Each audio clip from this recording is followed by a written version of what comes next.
They called him a healer, a man of mercy, a voice of the seven flames. Now, they whisper his name like a curse, the priest who buried gods. In the land of Verilith, gods do not ask for prayers.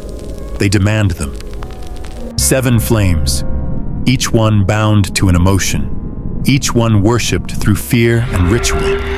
The temples chant, the choir enforces, and silence. Silence is sacred. Speaking of the gods without sanction is the highest sin. Caldus Vey rose through the flame-lit halls as a gifted healer, marked by wisdom, humility, and blind devotion. He served beside High Inquisitor Thalen, a man he called teacher and father. Together they quelled heresies. Together they lit pyres for the damned. Caldus believed in the gods, until the gods answered.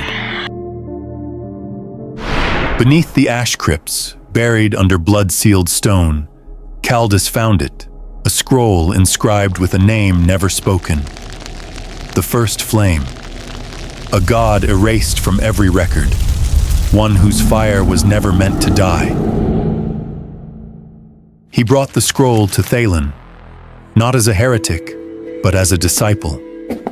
But Thalen did not question. He burned it. He denounced Caldus before the choir.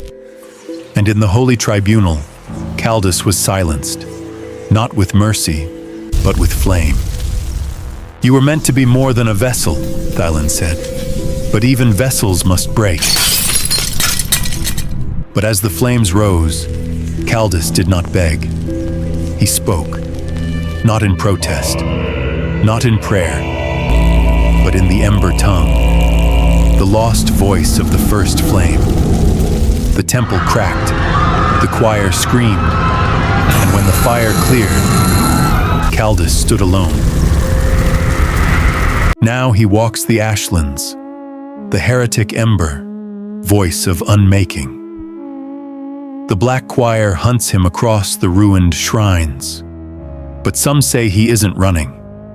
They say he's searching, that he didn't bury the gods to end them. He buried them to awaken something older. This was Ashborne Tales. Subscribe for more cursed stories from forgotten realms. The gods are not finished with him, and neither are we.